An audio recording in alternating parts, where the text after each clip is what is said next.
As a leader of a team, it's also your responsibility to elevate the rest of the guys. You have to get them emotionally to want to be better. You have to get them to an emotional space where they wake up every morning driven to be the best version of themselves. And in practice, for me, it was a chance to drive them, to challenge them. And this is where you have to know your teammates. Because if it's late, you just had a back-to-back, and you had practice the next day, and you show up, and guys don't feel like going through the motions, don't feel like practicing.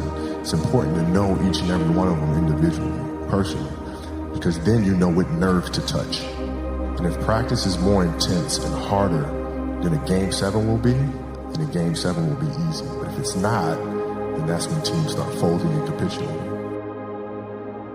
I think the best way to prove your value is to work, is to learn, is to absorb, to be a sponge. You always want to outwork your potential.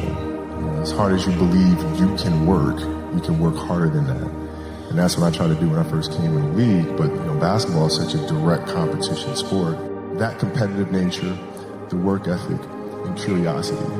Because I asked a lot of questions. I would always sit down and just ask questions about certain games that I studied growing up. What actually happened there? What did you feel there? Why? I always dreamed as a kid that it was possible to score 80 or 90 or 100. I always just had a dream. Sometimes you lay down in bed and you visualize things. I'd imagine playing for the Lakers, and I'd imagine what the uniforms look like. I'd imagine who we'd be playing, and the smell of the arena and all sorts of stuff. And I would see myself, getting hot. So you just keep dreaming and dreaming and dreaming, and before I go to sleep, I'm like at 120 points, And so when you grow up, downloading that into your brain over and over and over, and then, that summer, I made 1,000 shots a day. 1,000. They weren't just shots. It were shots that you saw in that game. They were specific shots. It was coming out of the corner, going to the pinch post, footwork in the post, coming off the screen. It was very specific. So when you download that into your system and you go out in the court and you're just executing things that you've done thousands of times before, and you have that dream, then that becomes possible. Rudy was one of my favorite films growing up. After watching that film, I come to understand if I could work that hard every day, being blessed with the physical tools that I have, what would my career be? And I made a promise to myself from that day that I was going to work that hard every single day so that when I do retire, I have no regrets. And that was the most important thing for me, is to leave no stone unturned, get better every single day. And if I lived that way, then over time, I'd have something that was beautiful. And that was my philosophy. It seems like a pretty simple one, but if you live your life to just get better every single day, and do that for 20 years, what do you have? Basketball for me was the most important thing. So everything I saw, whether it was TV shows, whether it was books I read, people I talked to, everything was done to try to learn how to become a better basketball player. Everything. And so when you have that point of view, then literally the world becomes your library to help you to become better at your craft. At 13 years old, I played the longer game because my game wasn't about being better than you at 13. It was to be better than you when the chips are really on the line. So when we played at 13, I would size you up and see what your strengths and weaknesses are. How do you approach the game? Are you silly about it? Are you goofy about it? Are you good at it just because you're bigger and stronger than everybody else? Right? Or is there actually thought and skill that you put into it? Right? And when I'd play to my weaknesses. Because when you're playing summer basketball, there's so many games. So there's not a lot of skill work being done. So when are you going to get better? Right? When you're playing in competition situations, you're only playing to your strengths. Why? Because you want to win. Right? So what I would do, I was work on the things during those games that I was weak at. Left hand, post game, pull up jump shot. Right? So I have a strategy. And so then fast forward to when I'm 17 and my game is completely well-rounded, and that player at 13 that I saw at 13 is still doing the same shit at 17, now you got a problem. I see a lot of players take vacations with other players that are close friends. It's just to take vacations or just hang out, just to hang out. I never did that. Why not though? Why didn't you do that? Well, because when I retire, I didn't want to have to say, I wish I would have done more. I don't want that. What were some of the factors you looked at on how to improve your game season after season? The game itself was it's a complicated answer. So there are very tactical things in terms of footwork and geometry of the court. So you're looking at the court and looking at the 45-degree angles that the court is shaped in and how it needs to operate. That's one component to it. So looking at spots on the floor where you can increase your efficiency. Right? You can be on the wing, but there's a certain spot on the wing that improves your angle to drive to the basket, right? So that sort of stuff. Footwork of the opposition, looking at the emotion of the opposition, their tendencies, their weaknesses, and all that stuff. Understanding the momentum of the game, how to create momentum shifts, where momentum shifts come from, all this sort of stuff. And then studying outside of that, right? Looking at different industries, looking at conductors, looking at writers, looking at actors and how they get into character, and then how do they keep themselves in that mental space. So looking at different industries, looking at nature itself, and learning from that and how you can incorporate that into the game. Man, it's a lot of studying. What is the conversation like with your wife and kids to say, listen, this is what I'm doing? How did that conversation go? Well, with the kids, it's different. So like the communication with our children is that Pops is working hard. This is the level of attention to detail you need to have in everything you do. So it's setting the example. Same thing with my wife. My wife's a stay-at-home wife. It's the hardest job, man.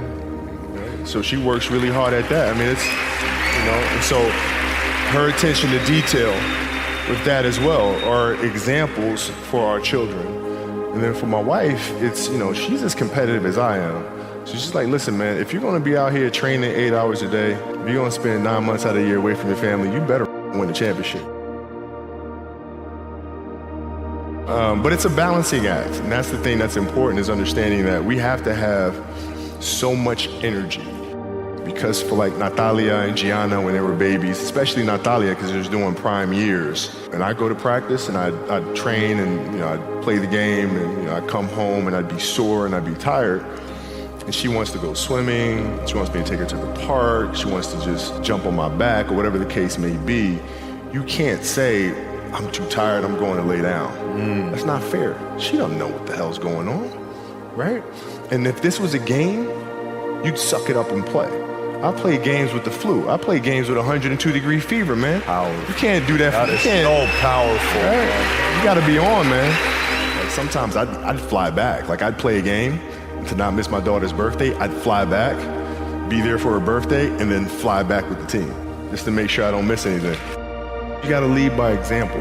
Parents, you got to lead by example. If you want your kids to do whatever it is they want to accomplish in life, you have to show them. You can't. You got to show them. And that's what I tried to do. Competitiveness inside was like, no, I'm going to do something in the next 20 years that is better than these last 20. What I have to do now is make sure that the people that we bring in, these obsessives that we bring in, are challenging themselves to do the best job that they think they can do. That's what I'm there for, is for them to constantly look in the mirror and self-assess and challenge themselves. If we have a project and you're saying, okay, I can do that, that's not the project we want. The projects that say, I don't know if I can animate that. I don't know how to write that story. I don't know how to do that. Those are the things we want, because through that curiosity, you'll reach a level that you didn't think was possible. What is your recruiting approach? So if you're sitting down with me, I'm somebody you really want me on the team. What's your approach to recruiting? You want first place, come play with me. You want second place, go somewhere else. The Mamba mentality simply means trying to be the best version of yourself. That's what the mentality means. It means every day you're trying to become better. And it's a constant quest. It's an infinite quest. So starting at the age of 2, when I first started playing the game, and on and on and on, I always asked questions. I always tried to get better every single day. At 2, I could dribble a basketball. I could shoot a basketball on the Nerf hoop at the house.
I would observe my father. I'd sit and watch games with him. I just constantly looked for things to learn from. I'm very observant. I think the greatest fear you face is yourself, because we all have dreams, and it's very scary sometimes to accept the dream that you have. And it's scarier still to say, okay, I want that. It's scary because you're afraid that if you put your heart and soul into it and you fail, then how are you going to feel about yourself, right? So being fearless means putting yourself out there and going for it. No matter what, go for it. Not for anybody else, but for yourself. My goal has changed drastically as I got older. It's like as a kid, I said, I want to be the best ever. Right? And now you go through your life and everything you do is try to be the best ever, be the best ever, be the best ever. And as you get older, you start understanding that those things are very superficial things. Right? And everybody has a different opinion about it. No matter what you do, I can win 20 championships. There's always an opinion on who's the best. Everybody has different opinions. And so I started really kind of understanding, maybe that's not the important thing. Maybe the important thing is to, how do we as a team grow? How do I help my teammates be better? So that was the first change for me. And then as I got older still, it became more about how are you inspiring others, right, to find themselves. That is the ultimate championship. So won 5 championships, that's great. Another team won a championship this year. Team's gonna win a championship next year. Those things come and they go. But what stays is, how do you use your passion and use that to inspire somebody else to create their passion? And then how can they pass that on to the next person? That is true success. Dreams, they should be pure. I think a lot of times we're born into this world.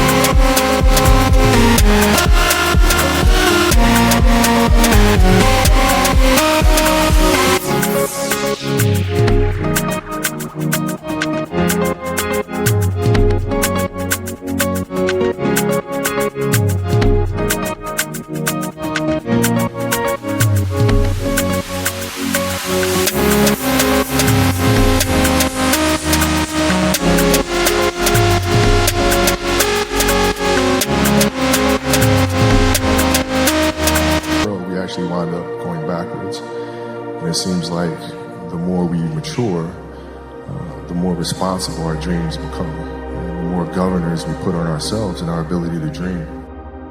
So it's not a matter of pushing beyond the limitations or expectations. It's really a matter of protecting your dreams, protecting your imagination.